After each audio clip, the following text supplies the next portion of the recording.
위드 코로나와 함께 이렇게 공동체 예배에 참여를 해주신 여러분들, 이렇게 오래간만에 반가운 모습들을 이렇게 보니까 너무나 반갑습니다. 환영합니다.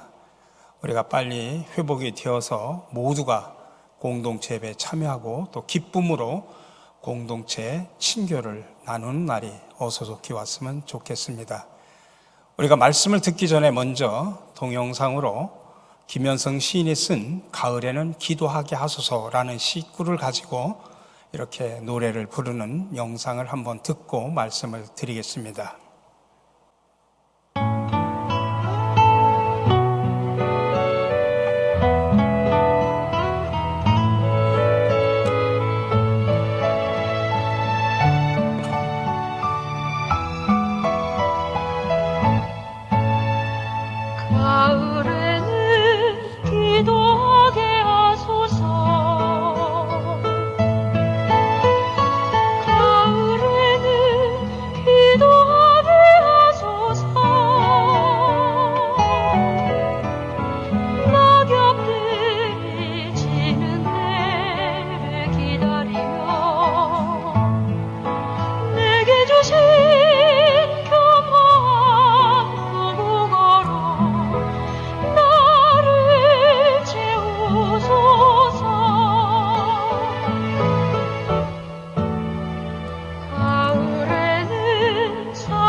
이제 늦 가을이죠.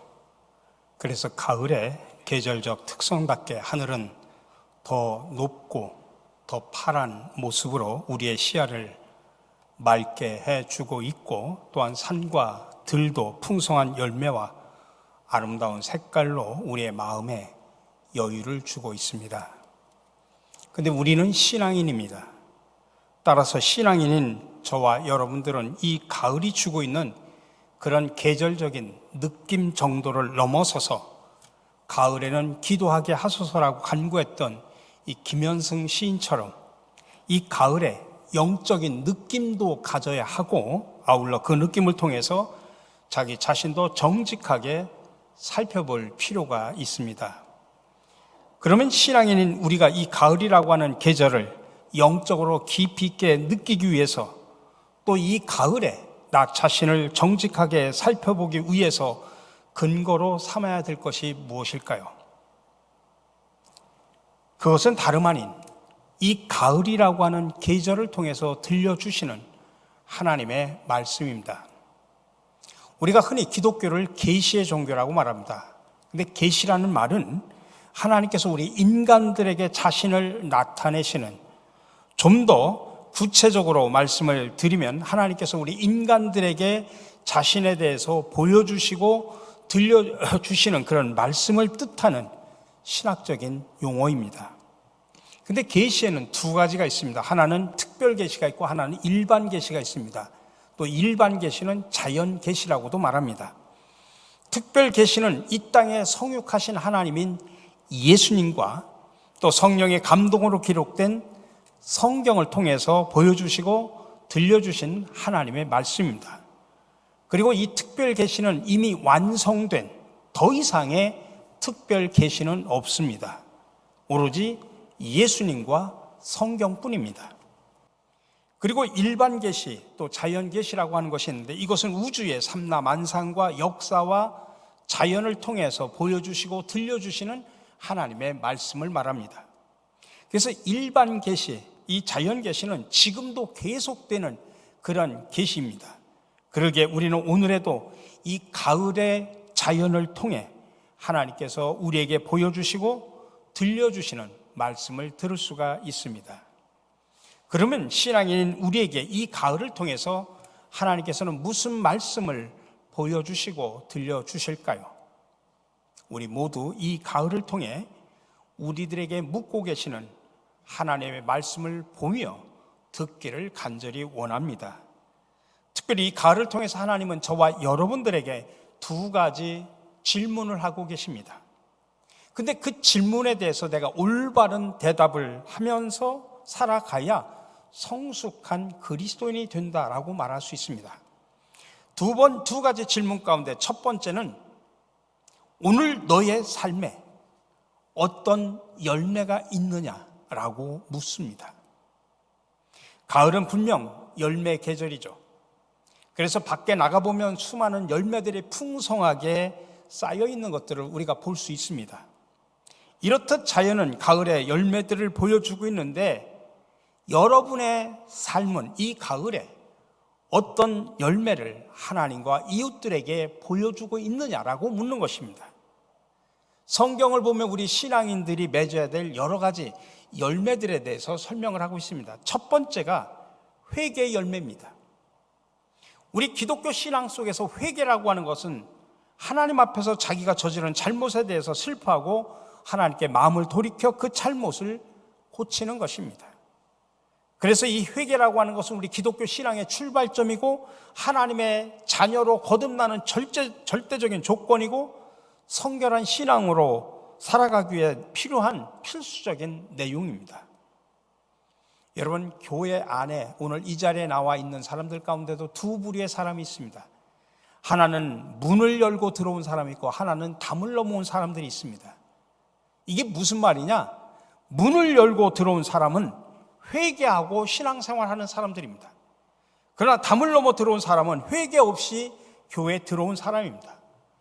회개 없이 교회에 출석하는 사람들은 우리가 교회 다니는 사람이라고 말하지 신앙인이다 이렇게 말하지는 않습니다. 근데 또 신앙적인 관점에서 회개는 두 가지의 회개가 있습니다. 하나는 구원을 얻기 위한 회개가 있고 하나는 성결한 삶을 위한 회개가 있습니다.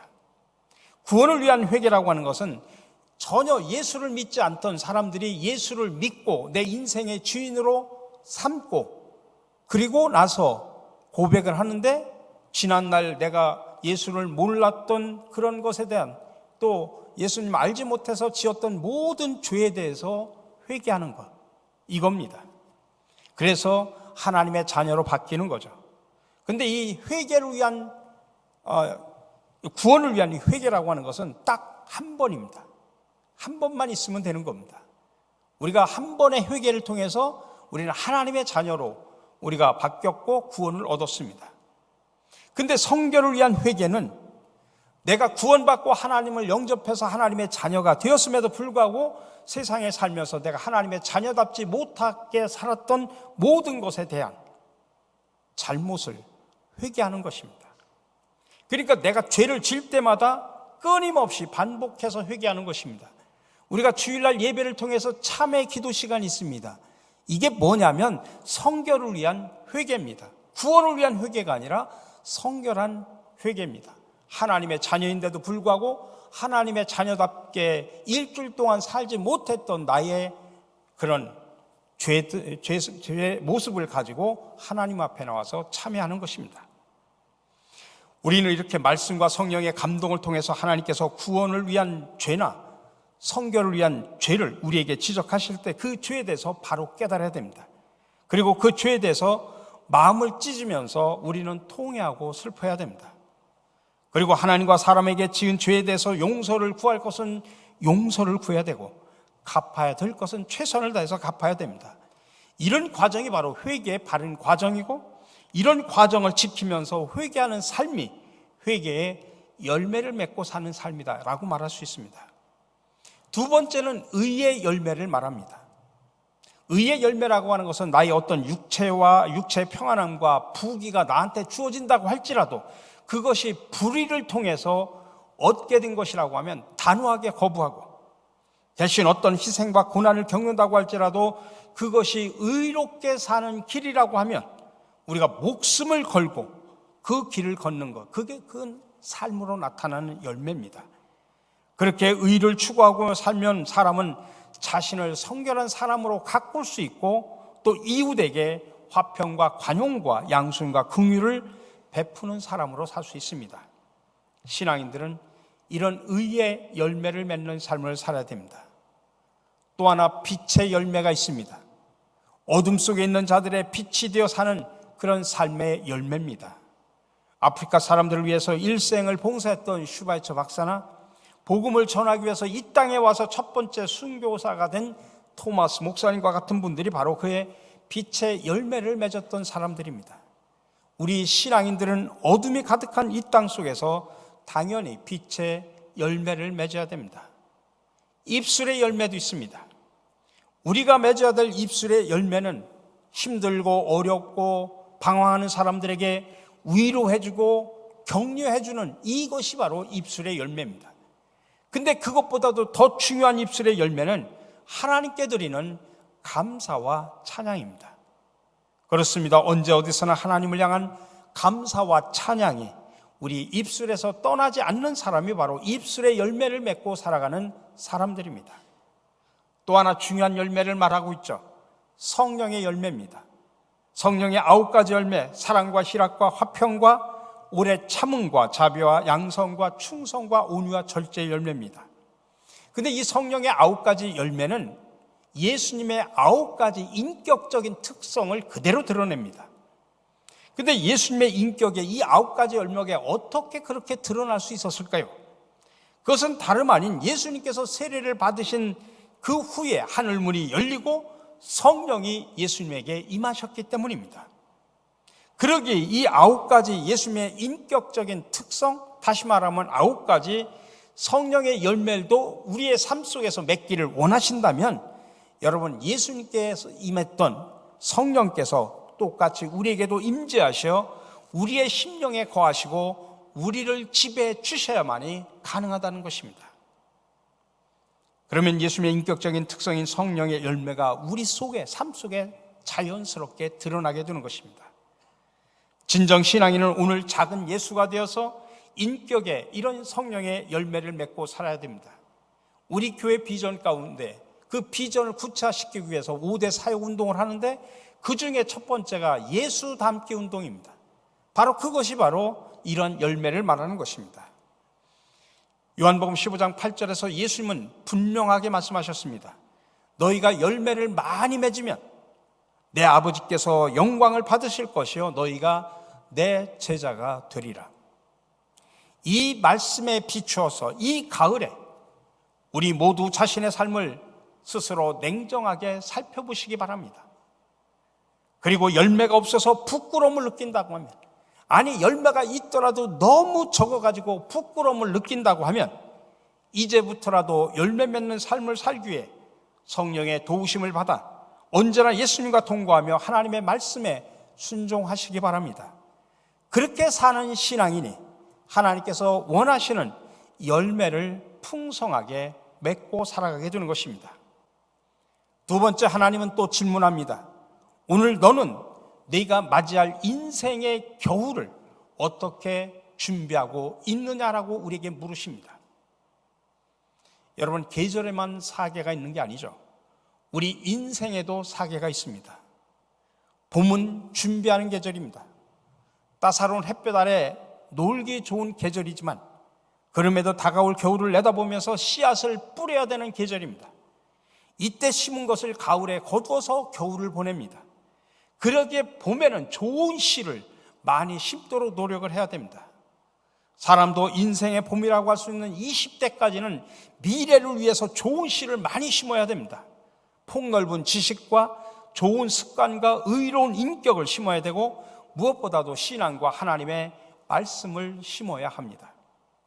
여름은 뜨거운 햇볕 아래 봄에 뿌린 씨앗들이 잘 자라나도록 땀을 흘리며 일을 해야 하는 계절입니다. 아무리 좋은 씨를 많이 뿌렸다고 할지라도 이때 일하지 않으면 가을에 절대로 좋은 결실을 맺을 수가 없습니다. 그러기에 때로는 뜨거운 햇볕과 싸우기도 해야 되고 세찬 비바람과 맞서면서 일하기도 해야 합니다. 사람도 인생의 여름이라고 할 수 있는 장년기에는 정말 자신과 가정을 위해서 열심히 일해야 되고, 나라와 사회를 위해서도 최선을 다해서 일해야 되고, 또 하나님 나라 건설과 교회 부흥을 위해서도 충성하며 일을 해야 합니다. 가을은 봄에 뿌린 씨앗들이 열매로 나타나는 계절입니다. 그래서 가을을 우리가 수확의 계절, 추수의 계절이라고 합니다만, 그 수확하고 추수한 열매를 가지고 추운 겨울을 준비하는 계절이기도 합니다. 그러기에 가을에 그 준비를 제대로 하지 못한 사람은 개미와 배짱이처럼 겨울에 비극을 맞이할 수밖에 없습니다. 사람에게도 인생의 가을이 있습니다. 인생의 가을은 삶을 마무리할 준비를 하는 그런 시간입니다. 이 인생의 가을에 삶을 마무리할 준비를 제대로 못하면 인생의 겨울에 영원한 고통을 받을 수밖에 없습니다.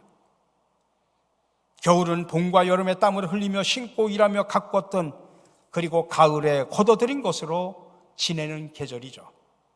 따라서 거둬들인 것이 많은 겨울은 평안한 겨울이 될 수 있지만, 거둬들인 것이 적은 겨울은 고통을 겪는 겨울이 될 수밖에 없습니다. 우리 인생의 겨울도 마찬가지입니다. 사람에게 있어서 인생의 겨울은 죽음의 시간을 말합니다. 좀 더 구체적으로 말씀드리면 하나님 앞에서 심판받는 시간입니다. 인생의 겨울을 비껴갈 사람은 아무도 없습니다. 시간의 차이는 있겠지만 누구나 죽고 누구나 다 하나님의 심판대 앞에 설 수밖에 없습니다. 근데 이 심판을 잘 준비한 인생은 영원한 생명을 얻지만, 잘못 준비한 사람들은 영원한 형벌을 받습니다. 그러고 보면 우리에게 오늘은 인생의 사계에 있어서 어찌 보면 인생의 가을을 보내고 있다고 볼 수 있습니다.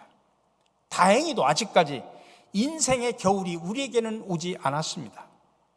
그러기에 나이나 건강과 상관없이 우리는 오늘을 내 인생의 가을로 여기면서 내일이라도 갑자기 우리에게 찾아올 인생의 겨울을 준비하면서 오늘을 살아야 됩니다.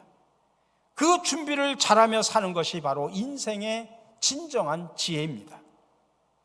그래서 이혜인 수녀는 가을 편지라는 시에서 인생의 가을을 살아가는 사람들에게 이렇게 표현을 합니다. 누구나 한 번은 수위를 준비하는 가을입니다. 살아온 나를 고마워하며 떠날 채비에 눈을 씻는 계절, 모두에게 용서를 빌고 약속의 땅으로 뛰어가고 싶습니다. 이 시에 나오는 그대로 약속의 땅으로 뛰어들어갈 준비를 해야 하는 인생의 계절이 바로 지금 가을입니다. 그러면 나이나 건강과 상관없이 인생의 가을을 살고 있는 우리가 인생의 겨울이 오기 전에 준비해야 될 것이 뭘까요? 두 가지를 정확하게 준비하셔야 됩니다. 하나는 만남을 위한 준비고 하나는 헤어짐을 위한 준비입니다. 첫 번째로 만남을 위한 준비. 다시 말하면 우리에게 인생의 겨울이 찾아오면 그 겨울에 우리가 꼭 만나야 될 분이 계십니다. 그분이 누굽니까? 하나님이십니다.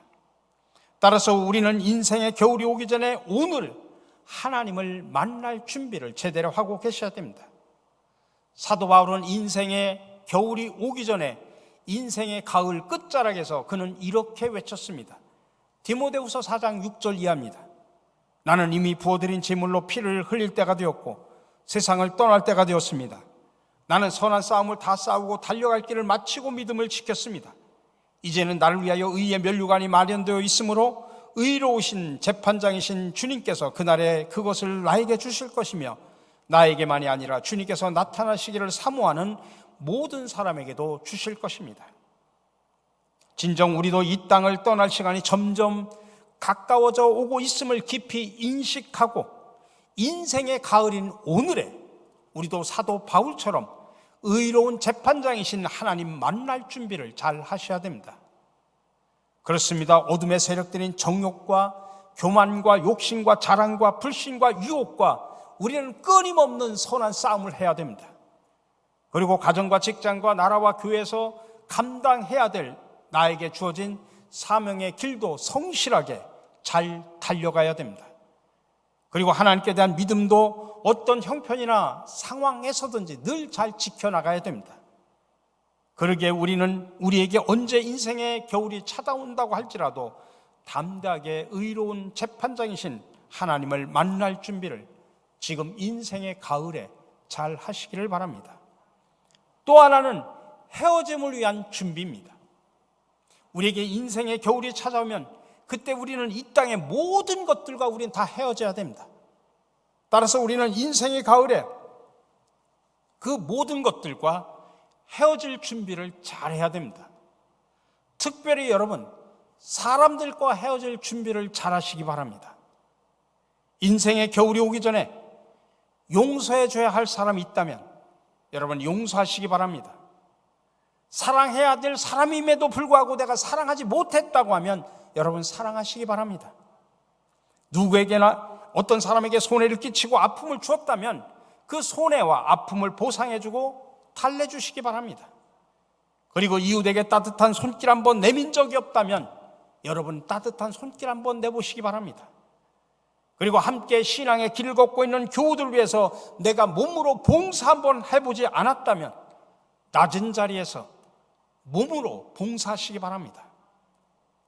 용서와 사랑도 하지 못하다가 보상과 위로도 주지 못하다가 따뜻한 손길 내미는 것이나 몸으로 봉사하는 것도 못하다가 갑자기 인생의 겨울이 찾아온다면 여러분 그때 하나님 앞에 어떤 모습으로 여러분 서겠습니까?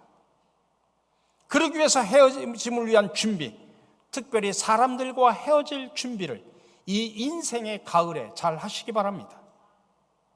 여러분 이렇게 인생의 겨울이 오기 전에 신앙인은 만남을 위한 준비와 헤어짐을 위한 준비를 잘 하셔야 됩니다. 그러기에 여러분에게 묻습니다. 과연 여러분은 여러분에게 찾아올 인생의 겨울을 맞이할 준비를 지금 잘 하고 계십니까? 이 질문에 우리가 솔직하게 대답하셔야 됩니다. 그리고 인생의 겨울을 맞이할 준비가 제대로 안 되었다고 하는 사실을 내가 인정한다면 이제부터라도 하나님 만날 준비도 제대로 해야 되고 사람들을 비롯한 이 땅의 모든 것들과 헤어질 준비를 제대로 해야 됩니다. 그런 준비를 잘한 사람이 인생의 겨울이 찾아왔을 때 웃으면서 이 땅을 떠날 수가 있습니다. 우리 사랑하는 성도 여러분, 하나님께서는 자연 계신 이 가을을 통해서 우리에게 두 가지를 묻습니다. 오늘 너의 삶에 어떤 열매가 있느냐? 오늘 너는 다가올 인생의 겨울을 맞이할 준비가 제대로 되어 있느냐? 바라기는 이 두 물음 앞에서 자신에게 내어 보일 만한 삶의 열매가 없다면 여러분 지금부터라도 열매를 맺는 삶을 사시는 여러분들이 되시고 자신에게 하나님 만날 준비나 이 땅과 헤어질 준비가 잘 되어 있지 못하다면 지금부터라도 잘 준비하는 삶을 살아가시는 저와 여러분들이 되시기를 주님의 이름으로 간절히 축원합니다.